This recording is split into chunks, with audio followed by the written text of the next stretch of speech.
Plot धारकांची बनावट कागदपत्रे तयार करून शासनाची फसवणूक करत आर्थिक गैरव्यवहार केल्याप्रकरणी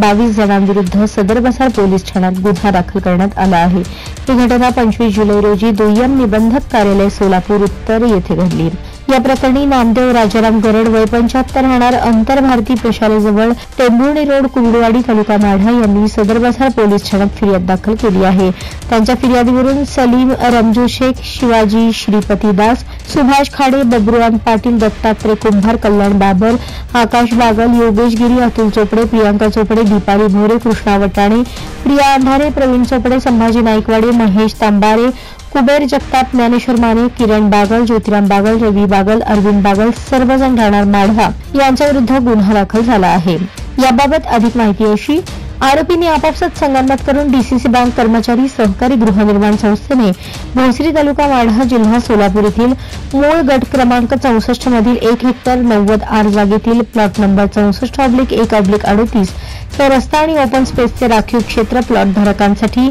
राखून बनावट आणि खोटी मीटिंग ठरवून उपअधीक्षक भूमी लेखापाल माढा यांचे बोगस आणि बनावट शिक्का मारून तहसीलदार यांचा देखील बनावट शिक्का मारून नकाशे तयार करून खोटे शपथपत्र जोडून फिर्यादी आणि संस्थेचा इतर प्लॉट धारकांची बनावट कागदपत्रे तयार करून फसवणूक केली। तसेच संस्थेने प्लॉट धारकांकरता रस्ता आणि ओपन स्पेस म्हणून राखून ठेवलेली एकूण 5747.2 चौमी जागा बळकावून शासकीय बाजारभावापेक्षा कमी दरामध्ये आर्थिक गैरव्यवहार केला आहे असे फिर्यादीत नमूद आहे। पुढील तपास सहाय्यक पोलीस निरीक्षक कुलकर्णी करत आहेत।